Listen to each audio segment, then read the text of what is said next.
Hello, and welcome to The Diverse Bookshelf with me, Samia Aziz. On this show, I interview incredible authors doing a deep dive into important themes and issues while talking all things books. On today's episode, I'm talking to the lovely Sairish Hussain. Sairish Hussain was born and brought up in Bradford, West Yorkshire. She studied English language and literature at the University of Huddersfield and progressed onto an MA in creative writing. Sairish completed her PhD in 2019 after being awarded the university's Vice-Chancellors Scholarship. Her debut novel, The Family Tree, was shortlisted for the Costa First Novel Award and longlisted for the Diverse Book Awards and the Authors Club Best First Novel Award. She is now writing her second book. Thank you so much for joining me today, Sairish. How are you? I'm very well, thank you. And thank you so much for having me. This is so exciting to be involved in this new podcast. And I think I'm one of your first guests. So thank you so much for inviting me on. Yeah, you are. Thank you so much. I read The Family Tree in early 2020 and absolutely loved it. So I'm really honoured to be sat here with you today. And I know you've got so much going on. You're super busy. So I'm really, really excited. So I'm just going to get straight into it. My first question is, have you always had an affinity with writing? Yeah, definitely. I think it's been a lifelong thing. I always loved reading. So I think if you're going to be a writer of any kind, you have to be a reader first and foremost. So I was an avid reader as a kid, and every single English lesson class that I've been in, I've always ended up being a teacher's pet. Because writing was the one thing that I was good at. I wasn't very good at maths or science. I did okay when it comes to like grades and stuff, but writing and reading and creativity, imagination, that was definitely my thing. And then obviously I studied English at university, so I got good GCSEs. I could have done, pharmacy or law or one of those subjects that Asian parents might, encourage you to pursue. But I stuck to my guns and said, no, actually, I want to study English. And yeah, it's just been non-stop since then, to be honest. So yeah, right from the beginning, I knew that was my calling, if you like.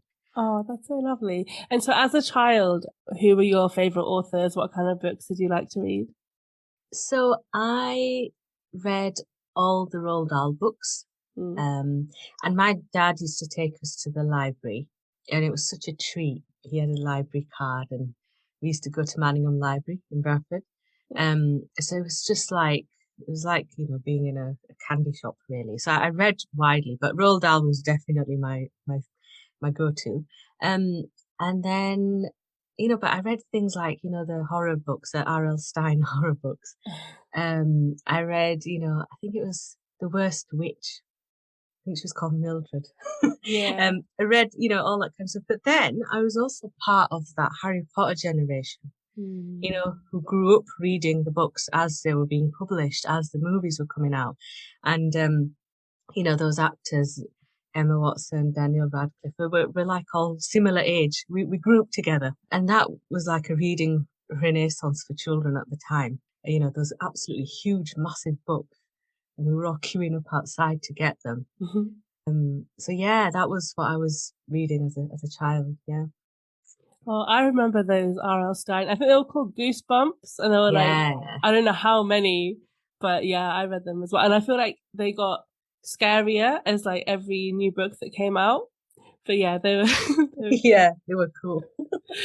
Okay, so tell if you can give us like a sort of like an elevator pitch of The Family Tree. That is the question that terrifies me every time. Even now, 2 years later, when somebody asks me, what is your book about? I turn into a nervous wreck. So The Family Tree is my debut novel, and it's a multi-generational family saga. So it starts in 1993, and we meet Amjad and his two children, Sahil, who's 10 years old, and Zara, who's a newborn. And he's just been widowed. So we start with this family, and then we follow them for 3 decades as the children grow up, as Amjad gets older. It's basically a story. I wanted to write a story that was universal. My aim was that if you could replace the characters with characters from a different background, it would still work. And so obviously as the children grow up, there's various things that happen, a bit of a tragedy, and it sends the family sort of flying off into different directions. So the story follows them as they try to find their way back to each other.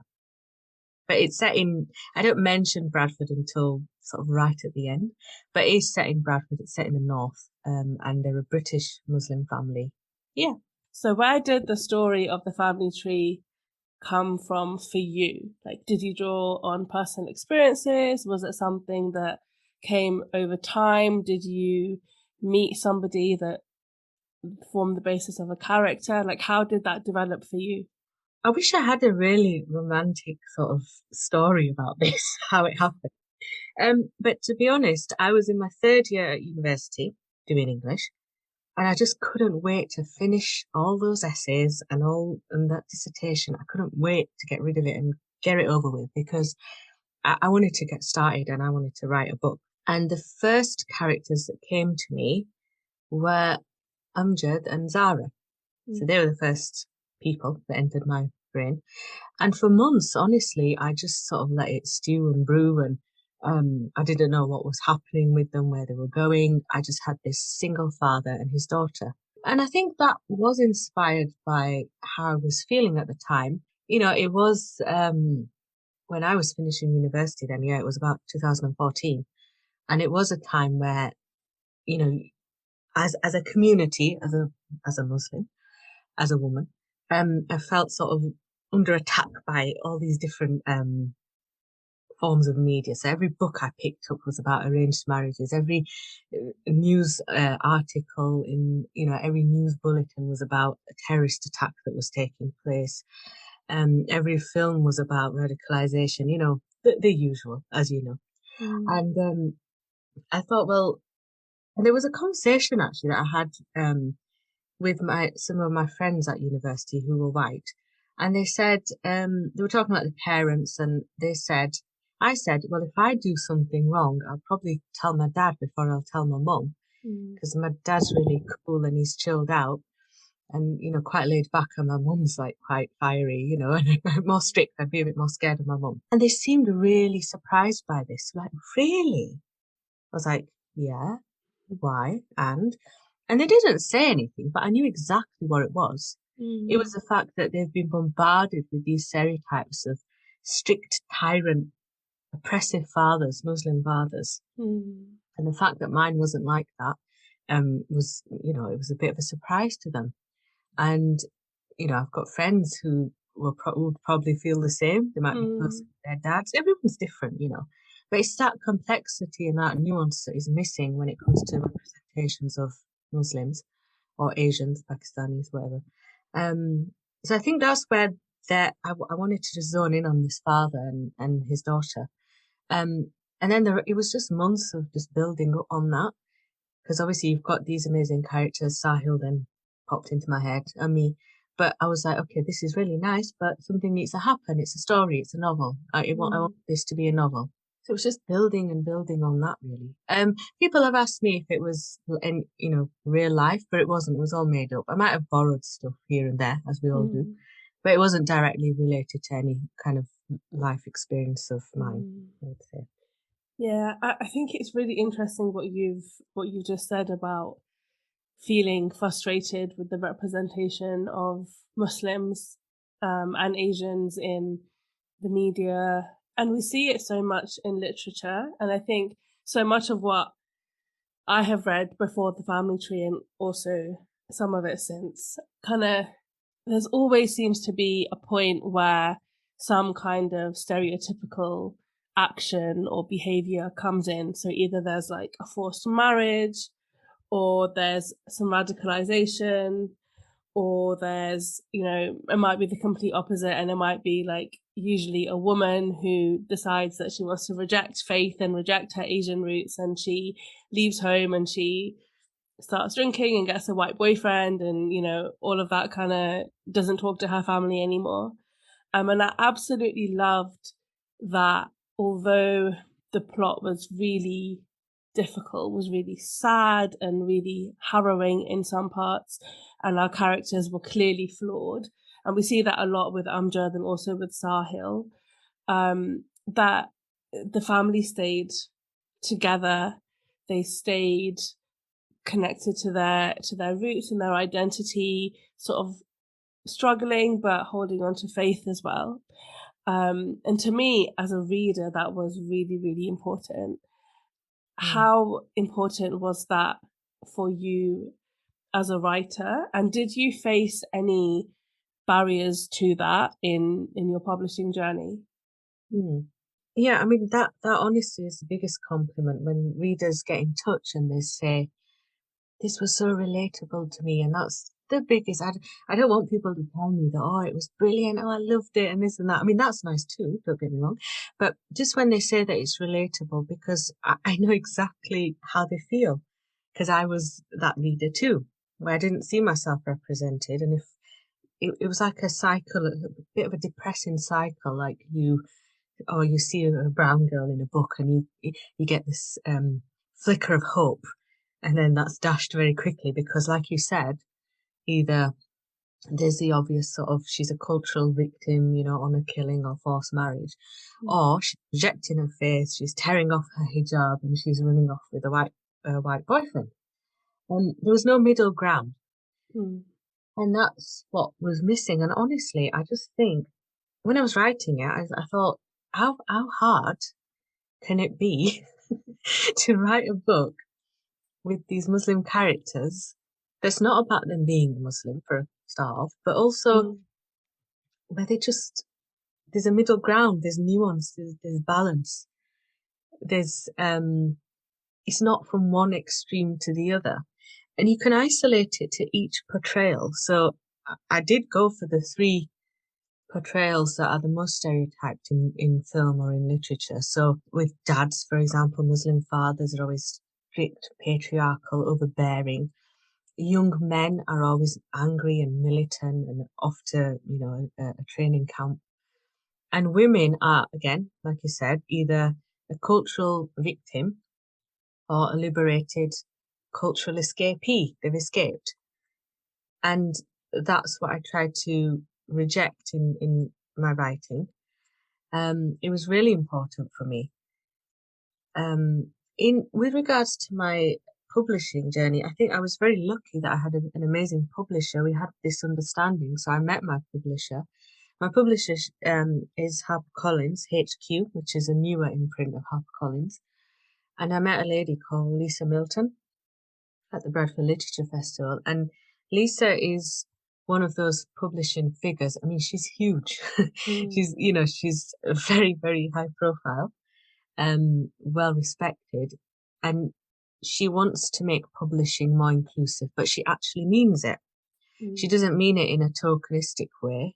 She really wants to make publishing inclusive by having a diversity of stories, not just, oh yeah, checkbox, we've got 2 brown authors, 2 black authors, done, we've done. So I said to her, look, this is my novel. This is what I don't want it to be like, and it's not like that. So, if you're looking for a kind of misery memoir or something like that with the obvious Asian story, it's not there. And that's exactly what she was looking for. So even things like the book cover, I said, I don't want, this family, they're British. Yes, they're Asian. But they live in the north. It's kind of dull. It's kind of grey. There's no need for any mangoes or sunsets or paisleys, on the book cover. Yeah. Can we not do that? They were like, absolutely fine. They were really committed to achieving what I was, my vision for this. So I was very lucky.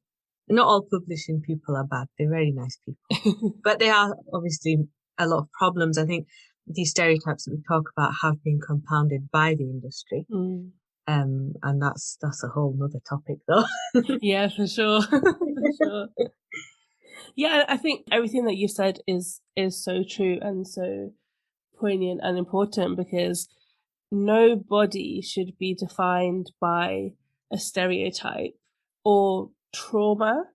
And it feels like we define or we kind of expect certain things from Asian people or Muslims based on racism, Islamophobia, colonialism. And while these things are a huge part of our history and our identity, we're also just, young adults, and we're teenagers, and we're children that are living in the 21st century that like to read books and like to go cycling and like to hang out with their friends. And those things, I think, are because politics is such a big part of our identity, those more nuanced things and more natural and easy things about who we are seem to get lost.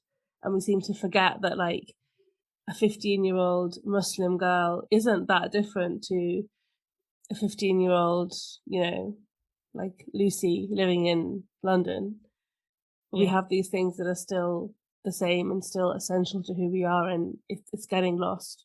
And I think, but absolutely, you're right, we're not defined by our trauma, but the, creative arts seem to take into that, and they can't let go.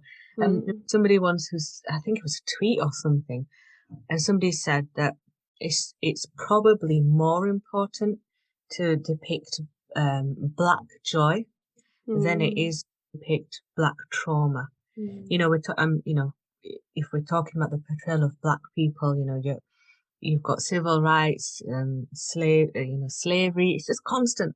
That's the only story we can tell about Black people. Yeah. And that's similar to us in the sense that, let's talk about colonialism and racism and radicalization and all this kind of stuff. And it's we need to move on from that. Although it's, like you said, an important part of our history. There's many, we're complex human beings who live complex lives, and we need to explore that too. Yeah, definitely. I want to talk about the character of Amjad. Now, he is quite possibly my favorite character, and I think a lot of people relate to him or see people in their lives who are similar to him.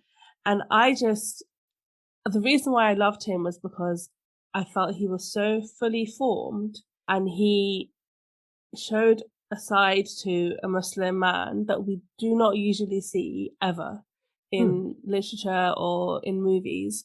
And the book opens with this heartbreaking scene where he loses his wife, Neelam. And Sairish, if I'm honest, when I read that, I wasn't sure that I was going to be able to carry on with the book because it was so gut-wrenching. Like, it was so sad. And I felt myself, like, really kind of in the depths of his despair because, like, you'd written it so beautifully, but it opened with something so tragic. Yeah. And I think, like, kind of the older I get, that situation as well with someone being widowed, it hits me differently, I think, now as well. And then you see him just sort of put it all aside because he knows he has to care for his children, his newborn baby and his young son. And then throughout the book as well, as we follow his journey, we see how much he's struggling, he takes to some behavior and some coping mechanisms. And we see this really flawed side to him as well. But what we always see is how committed he is to his family.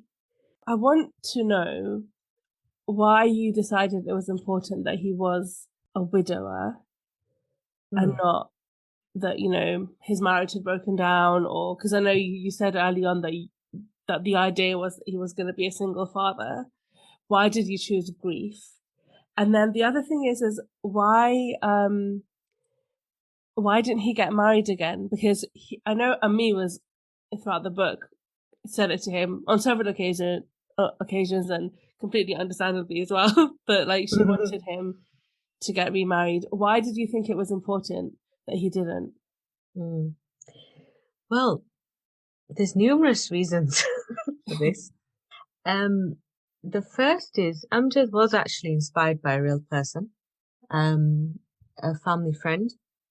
So it was my mum's friend who unfortunately passed away when she was 40. She's a younger woman, and she left behind her husband and her young son. Mm. And this uncle of ours, of mine, he's never remarried. He's also hard of hearing. He's deaf. Mm. And, you know, the challenges, and he wasn't born here. He's from Pakistan. So the numerous challenges, I remember thinking one day, because we see him. So their son was about 5 years old when my aunt, I say auntie, but my mum's friend passed away. And, you know, widowed with a young child. And you see them walking around, and now he's obviously towers over him. He's, you know, this was about 10 years ago. Mm. Well, actually even more probably. I think he's sort of late teens now. But you see them together like Twiddledee and Twiddledum, like walking around together everywhere, and they're just so cute, the pair of them, dad and son. And you'd always see him in like the local supermarket, and he's kind of like getting bossed about by this little boy. It's just adorable. Oh. But, you know, his family was there telling him to get married again. And the numerous challenges, the reason why I mentioned the fact that he's hard of hearing is because that's, you know, another challenge on top of the fact that, you know, he wasn't born here. He was from Pakistan. And, you know, his wife would have probably taken care of sort of the admin of you know, of life admin kind of thing. So there's so many challenges that this man has faced. And he's done an absolutely amazing job of raising his child. And yeah, family were pressuring him to get married again. He's never remarried. And this is the thing. People like this exist. People like this are out there. We just don't hear about their stories. So it might be unthinkable that an Asian man would be widowed. You know, he needs help. He's got a little child, a 5-year-old, you know, still a toddler really. But yeah, this is real life. So that was one thing actually that did definitely inspire my decisions. But the other thing is I did want to explore fatherhood. And I think in the books that I read, so for example, I don't know, say Brick Lane, you know, you've got, I think Nazneen she's called, you know, you've got this portrayal of, it's your standard portrayal. Oh, I'm not dissing Monica, by the way. I'm just saying it's a standard portrayal of, you've got the mother at home, domesticated, she takes care of the household, dad goes out to work. And, you know, let's be honest, if Amjad's wife was alive or with him, that's what would have been happening, probably. Now, as to why I chose grief, again, probably inspired by that, the person that I've just told you about. But, you know, we like to amp it up a little bit, right? And make people cry. So I think I just had this image in my mind of dad cradling a newborn baby and a girl, you know, so precious. And just being completely, you know, overwhelmed, but so stoic in how he's going to face this challenge. And yeah, it was just so much more dramatic than, oh, they've had a messy divorce. Yeah. Because then, of course, you know, think about it, you know, maybe the kids would have been with their mum, maybe. And I wanted to explore fatherhood. I wanted to turn that role onto its head, like dads, Muslim dads, Pakistani dads, Asian dads, whatever. They're capable of being kind and nurturing and loving. And that is just completely absent from most of the portrayals that I've come across in film and TV and literature, TV. And I was especially interested in Zara's relationship with her dad, because I've never seen this. There's this idea that Muslim fathers and their daughters have this emotional distance from each other. They don't really understand each other. They've connected because they're family, but you know, there's something there that, whereas Amjad and Zara are very much connected. Quickly though, as with regards to why he didn't marry again, I did actually write a little bit of a scene in there where he tells Zara that about around the same time that, can I give spoilers, by the way? Yeah, it's fine. When Sahil goes missing, there was a lady that he was talking to, and there was a potential there. This lady was divorced, I think she had children, and there was potential there for maybe something to develop. But yeah, obviously what happened with Sahil, he had to kind of cut that short. And the simple reason why that didn't stay in there was because the book's too long, it's too bloody big. And they said, right, we need to cut some things out of here. And I loved that scene. But yeah, some had to kill a few darlings there because yeah. I can imagine that would have been like a really interesting conversation to read between Amjad and Zara. Like, how would she have reacted? What would she have said? It would have probably brought up some more things about her mum, because obviously she was just born when Neelam died, right? So she doesn't really have any memories of her. Yeah. And yeah, I mean, that would have been really interesting. But yeah, I mean, it was a quite a hefty book, so yeah. I'm not surprised. But I loved everything that you just said about Amjad, and also your interest in portraying a father-daughter relationship that isn't so strained as we see a lot. And obviously everyone's experiences are different, and there are many people that do have a strained relationship with their father.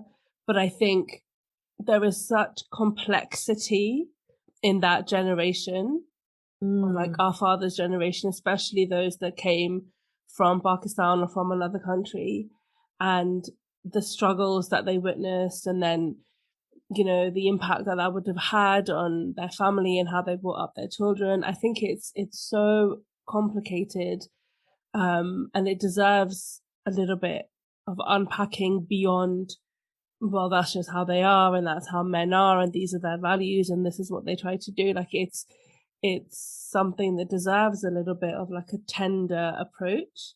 Yeah, you're right. Yeah, and so I absolutely loved it. And I also love the character of Zara. And I think the thing that I loved about her the most in sort of like the last few years of that we saw her in the book was this anger that she had, this like frustration with the world around her. And that it came from being angry about the political climate, essentially. And she was developing like as a writer, and she was blogging, and she was on social media, and I saw so much of myself in her, and I think I was very much like her, and I probably still am in many ways, like the character of her. But what I appreciated the most was an absence of a love life. And it wasn't just an absence of a love life, it was an absence of like this feeling that she had to get married. Because I know a lot of women, when they are at university or they're leaving university, they do feel the pressure to get married. But it was so refreshing that wasn't a big part, or wasn't any part, actually wouldn't see it at all, any part of Zara. And actually she was working on herself, and then she took this great job that she was really excited about, and we see her grow. And obviously, like, I'd love to know what happened to the character of Zara afterwards. But like, how important was it for you to keep out romances? Because it was kept out of basically the entire book, and then for all of the characters, and only obviously like Sahil gets married. So yeah, why did you decide to do it like that? Yeah, it's funny actually because and again, these were very pointed decisions. Nothing just happened. It was a decision on my part. I think it's funny because my mentor, my supervisor, Michael Stewart Huddersfield, who's also a writer, he said to me, Sairish, it's all great, but you know, your reader might think, what's wrong with these people in this book? No one fancies anyone. And I said, okay. I said, you're right. And again, there's this, it feels like that isn't happening. Society feels like this is unnatural. What's going on? And especially for a young woman, you know. And, I just, you know, with Zara, the anger is what I wanted to focus on. And the fact typically men are the ones who carry this righteous burden, this anger about the world. They're the ones who are politically, on it. They're the ones who, are going to go out and change the world. And women, and I feel like I'm picking on Brick Lane here, but there's a bit where Nazneen is asking Kareem, what's happening in Bosnia? What's happening in Palestine? Because she doesn't know. And in A Thousand Splendid Suns, Miriam by Khaled Hosseini, Miriam asks her husband, what's a communist? And this is then weaponized against her. It's used against her, well, you're stupid, you don't know. But she doesn't know. She doesn't watch the news. She doesn't read the newspaper. She probably can't read. So women are always kept in the dark. They're more concerned with what's going on within the four walls. And I wanted to just, again, turn that on its head, because the women I know are not like that. I wasn't like that at that age. I'm still not like that. You're not like that. Most of the time we're educating our fathers and brothers and, whatnot, what's going on. We're probably more intelligent than they are. And that's what I wanted to show, because Sahil is more concerned with himself, and obviously because of life experiences, his outlook is inwards, if you like. Amjad is quite honest about the fact that he's not, politically sort of tuned in. He's asking Zara, what's happening here? What's happening in Ukraine? What's happening there? So I wanted to just turn that on its head and have Zara tell her male relatives what's happening. This is what's happening in the world. She's the one that knows. And with regards to she's got so much going on, and everybody's different, and this is just Zara. You can't obviously represent everybody. There are people. I read something quite funny actually on Twitter the other day.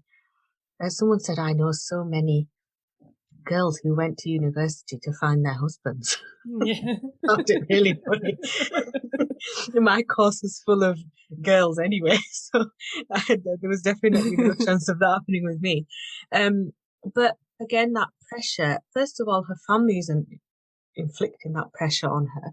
And when Ami does sort of suggest, marriage, we need to start thinking, it is done, from a place of love. And that's something that we need to remember, that, when your family are sort of going on at you, sometimes, it is annoying, but sometimes it does come from a place of love. Like, Ami's worried that she's, well, we're not getting any younger, and we need to, her brother's not here, right? She needs to be settled, because they want you to be settled and have your own family and in your own home and, that kind of thing.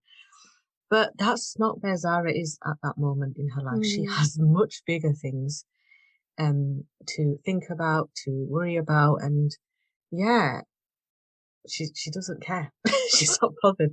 Maybe at a later stage, as life goes on, different things become more important. If you met her 10 years later, maybe that is important to her, but it isn't at that time, and that's fine. It's normal. And it's normal. It's fine. Everyone's different. Yeah, So. Exactly. Yeah. And I think, I thought it was brilliant, because it was so nice to see her kind of strong. Like, she was a strong character, and she was so intelligent and so fierce. And I liked the political activism and the engagement, because it just showed somebody that was really in touch with what was going on, and in a climate where also that really matters. And I think it helps as well, because there are so many girls and young women who I think want to be more engaged with what's going on in the world, and less concerned about getting married by a certain age or what people are going to say and those kind of things.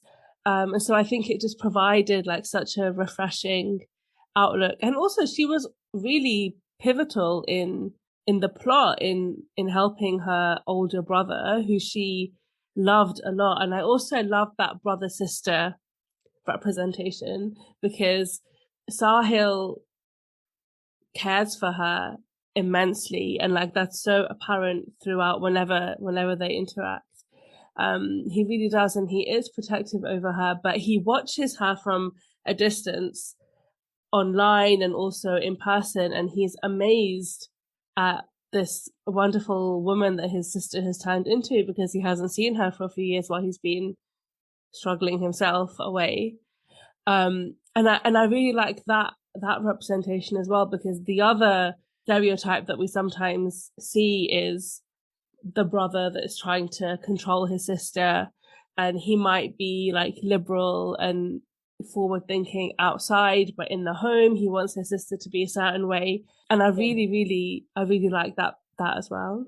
Yeah, and it's sad, isn't it, that should be the fact that, you know, you've read that portrayal that you identified with, that you liked in my book and maybe in another book, but the fact that it's rare, it shouldn't be rare, should it? Exactly, and it shouldn't. Yeah. But I mean, I was really interested in portraying this sibling relationship, because over any kind of romantic relationship, I was just, because I mean, like siblings, I think it's underrepresented in books. And you know, these are the people that drive you crazy, but they're the people who you know for the longest period in your life. You'll know them longer than your parents. You'll know them longer than your spouse, than your children. They're with you right from the beginning if you're a similar age, and if you know, you all live naturally to a long, healthy age, they're going to be with you right from the beginning. And there's so much complexity there.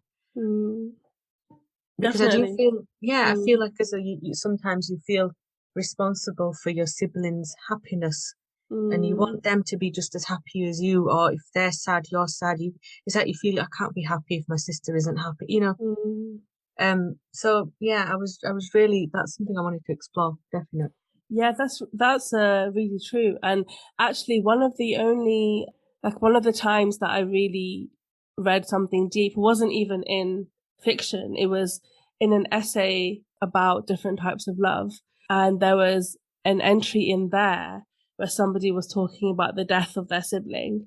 And it was the first time I had seen or had read something that deep about siblings. And I just felt like, wow, why do we not see this enough? Like, we don't see it with the depth and the nuance that really is. Because when I think about my relationship with my siblings, it is very deep, but it's also really complicated, and it's never the same, and it keeps on changing, and like it's changed so much over the years. But you're right, like your siblings are the people that you are most likely to know the longest in your life, and know you in really weird ways as well. Like they know really weird things about you that no one else would know. Yeah, definitely. So we read some books like really heavy on plot, and they kind of like, you know, move over time, and there's a lot going on, but they might not have such strong character development. And then there's other books that have really strong character development, and like we get to know the characters and we really love them and we know them really well, but the plot might not be so well thought out or so, like, you know, expansive. Might just be something that happens over like 24 hours or whatever. But I think The Family Tree really got that balance right. Like it was a plot that was obviously like it spanned 3 decades. It moved at a really good pace. It was a really, really great, really interesting, well thought out, clearly well researched. But at the same time, we had 3 amazingly developed characters. And I felt like by the end of it that like I knew them all, that they were really real. How did you get that balance right when you were writing? Because I can imagine it's such a big task. Yeah, I think I went a bit extra, really. I think I bit off more than I could chew. I mean, yeah, you know, when I look back on it now, I do think, like, I was fresh out of university and I decided to write this beast of a book that had not one protagonist, not 2, but 3, because like you said, and thank you for those comments, by the way, that really means a lot.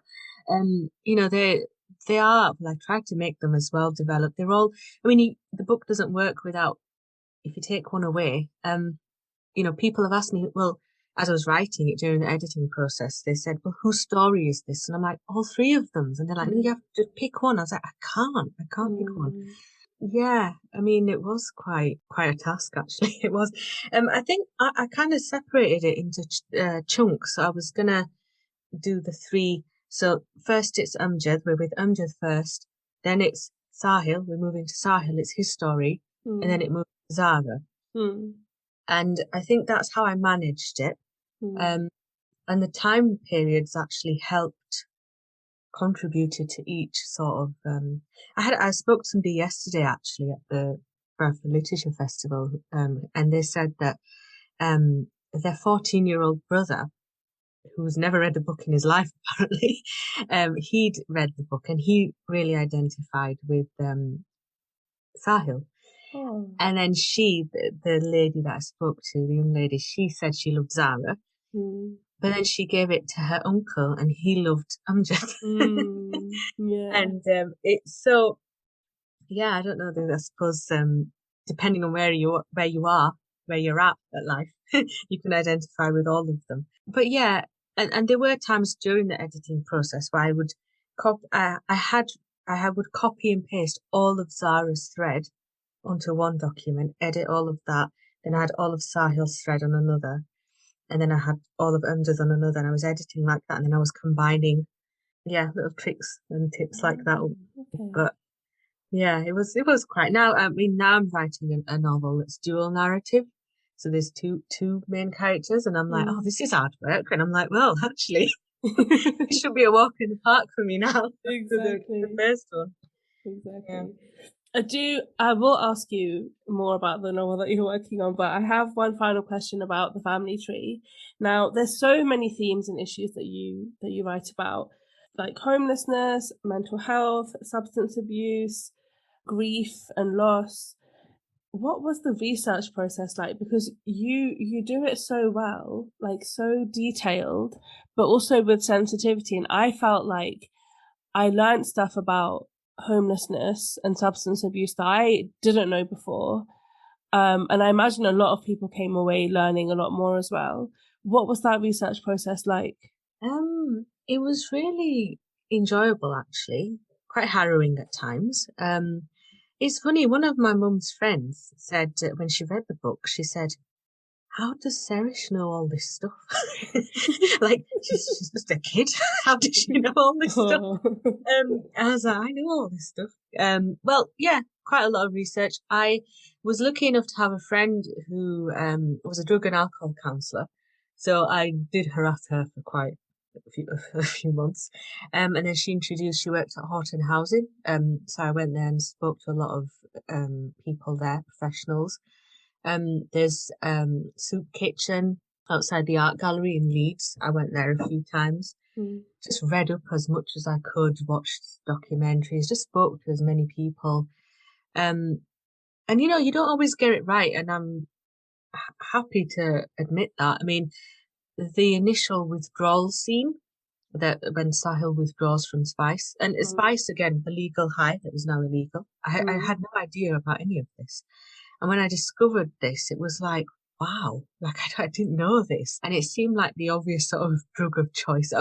Because I was wondering, as a young writer, can I handle like heroin addiction? Can I handle cocaine, crack? Can I do this? I'm not sure. You doubt your own abilities all the time. And Spice, something that you could just go and pick up at the corner shop in a nice shiny little bag for a tenner, seemed like the obvious drug of choice for Sahil, because he doesn't know much about it himself. And when I was watching documentaries about homelessness, it was an absolute epidemic amongst the homeless people. And it's just the idea. And one thing that I was constantly doubting myself. And then Shelter, the charity, the homelessness charity, they got in touch and they said they'd like to do a book club with the family tree because they love the portrayal. And honestly, I don't think I've had a bigger sort of, sense of validation that, okay, the people told me I did a good job, but I was like, okay. But when they said it, really meant something. Yeah. But what I was going to say about the withdrawal scene, I summarised the withdrawal in a few sentences initially. It was as easy as that. Oh, he just stopped taking Spice, and it was quite difficult at first, but he was all right after a few days. And again, my supervisor, Michael, said, if only if it was that easy.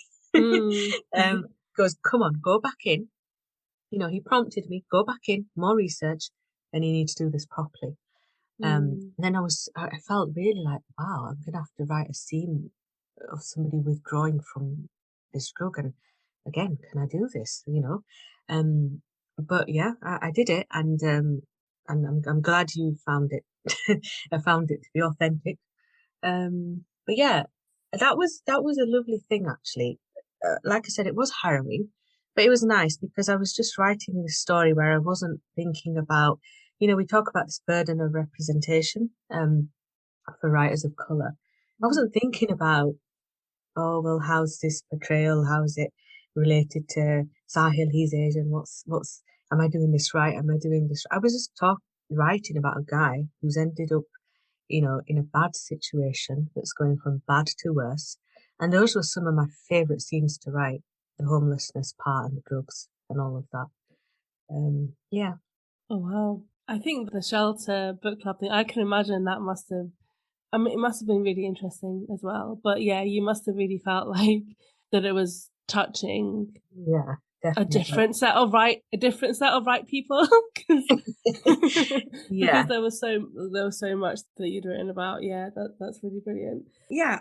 You did mention a little bit about your publishing journey with HQ Stories. And this isn't usually how somebody gets published, right? If you can, just tell us a little bit more about that. Yeah, so I had a finished, polished draft of the book. So I was kind of halfway through my PhD. And I don't know, people get a kind of, it can be a bit snobby about, I had a bad review once about, someone said, this book sounds like someone who is just using their creative writing degree fresh out of university. But, nobody taught me how to write. I didn't take lessons on how to write creatively.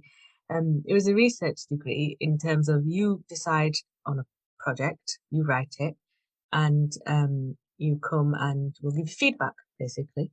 And I've mentioned Michael a few times. He was my supervisor. He's still my mentor. But we had this polished draft and we were thinking, Michael said, I think, we're probably ready to start sending this out. So just get ready for all the rejection. I was like, okay, I'm ready for it. But I went to the Bradford Literature Festival, and this was in 2017 now. And there was a panel there on how to get published. And there was a literary agent, an editor, and Lisa Milton from HarperCollins. And again, and I can obviously say this, when I looked around the room, it was mostly white people of a certain age, so like older, sort of middle-aged white people. I feel bad saying that. But what I'm trying to say is that, again, I was like this one like Asian kid sat there. And, you feel like because these spaces are inaccessible to you and it's a world that's closed off to you. And it's not. It is and it isn't. You have to really put yourself out of your comfort zone and just go for it. And that's what I did. And I approached Lisa at the end. There was a lot of people, queuing up to see her. And I went to her and I said, look, I've got this book. I've written this book. This is who I am. And I'd been listening to her, what she was saying, and she was so warm and so genuine. And when she was talking about publishing and diversity, I believed what she was saying. So she said, yeah, okay, well, send it to me and I'll have a read, but, can't make any promises. I have to love it. My team have to love it. That's the business, but I'll definitely have a look. So I was hoping that maybe I'd get a bit of feedback, that would have been amazing. Anyway, I got an email 2 weeks later, the most amazing email I have ever and will ever receive in my life, saying that she loved the book and she wanted to be my publisher. And that's how it happened. And, Lisa, if you think about a pyramid, Lisa is right at the top. People take editors in her imprint will take books to her at an acquisitions meeting and pitch them to her. And this is after it's been through an agent and an editor and maybe another editor, and then you get to Lisa. So I just basically went the other way around and just went straight to Lisa because I had the opportunity, thanks to the Bradford Literature Festival. But when I was standing there and she was talking to the people, I was so nervous. And it was a 50-50 chance. I did think, should I just forget it? I'll just leave it. I'll go back and I'll let Michael send it to a few people, But if I hadn't have taken that chance, I wouldn't be where I am today, So it was Lisa then who helped me find an agent. It worked backwards. I was very blessed, so that's how it happened. And within 2 weeks, I was down in London, at the HarperCollins offices in this big fancy meeting room with panoramic views of London. And about 7 people walked in from sales, marketing, PR, editor, all these people walked in. And then I sat there with little old me. Wow. So it was incredible. Little old you with your brilliant big book. 500 pages. I think it's good. And you know what? Like, I can imagine you must have felt so intimidated waiting to speak to her. I can imagine. Well, yeah, I can imagine what that felt like. And it was brave. It was brave because you could have just been like, oh, I don't have time for you right now. Here, take my car, send me an email or whatever. Like, it could have just, not been what you wanted it, how you wanted it to go. And it obviously it went way better than you imagined. But yeah, that just shows, I think, to be brave is important, and it pays off. And I know that we're also running out of time, so I do have just a couple of last smaller questions. You're currently working on another book. Can you share what that's about, and when can we expect to see it out in the wild? Yeah, so hopefully, inshallah, it will be next July, this time next year. Okay. And I don't have a title yet. Sorry, I'm really bad with titles, honestly. But so basically the book is a lot smaller than the first one, and it's an unlikely friendship story, really, between a grandfather and his granddaughter. And it starts with Yusuf, who's, an elderly Asian man. He's 80 years old. And something happens and he ends up with his 16-year-old, stroppy, moody, 16-year-old teenage granddaughter who comes to live with him for a few weeks. He has to look after her. And they don't understand each other. They're like, chalk and cheese. So there's a few mishaps. But what's actually happening is that Yusuf is experiencing a delayed trauma from his experiences of partition of India. And like partition is like this thing that I've always been fascinated by. I mean, it's, again, horrible. I do think that was always something that I thought I want to write something about partition. But if I was to tackle that in the way that it's already been done, you have this kind of, upstairs, downstairs conversations that are going on, or, Starks and star-crossed lovers, a Hindu boy and Muslim girl who can't be together, or a group of friends who suddenly get, broken up. I didn't want to set it at the time. I wanted to explore its impact now, and the legacy of it and the next generation. So the book is set now in England, during the 70th anniversary, actually, which it was 2017. So whilst Yusuf's got his thing going on, Ruby, who's his granddaughter, she's got her own sort of issues. And it's a book exploring how they discover more about each other and how they bond, really. Yeah, it's good, I think. It sounds brilliant. I can't wait. Oh yeah, I generally like grandfather characters because I feel like there's so much to unpack. Yeah, so I can't wait. That sounds absolutely brilliant. So July 2023. Yes. Do you have any advice for aspiring authors? I do. I get asked this, and honestly, the advice that I followed myself and the advice that worked for me is to just write the story that you want to tell. And it might sound a bit obvious and a bit cliche, but don't feel like as though you have to write about a certain thing in a certain way because that's what society is telling you to do. Don't write according to what's hot at the moment and what's happening at the moment. If there's something that you feel is missing from the current literary landscape, just write it and write for yourself. Because if you're interested in it, there's definitely going to be, because that's what I did. I wanted to see a book. I wanted to write a book that teenage me could have picked up and just been absolutely enthralled by, and just seeing yourself reflected back, because it validates your lived experience. So that's what I would say generally, thematically, and that kind of thing. But otherwise, just a general writing tip for any writers out there.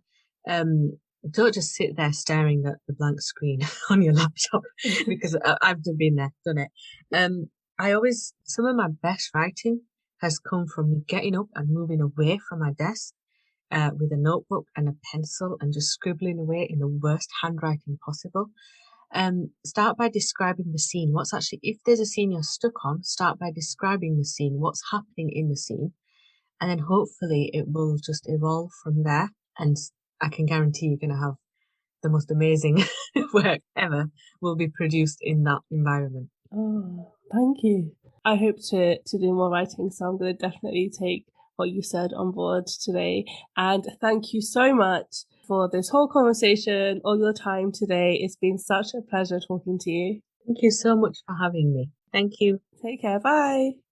Thank you so much to Sairish for her time and such a fantastic conversation. If you enjoyed this podcast, please follow The Diverse Bookshelf on your podcast platform of choice and connect with me on social media.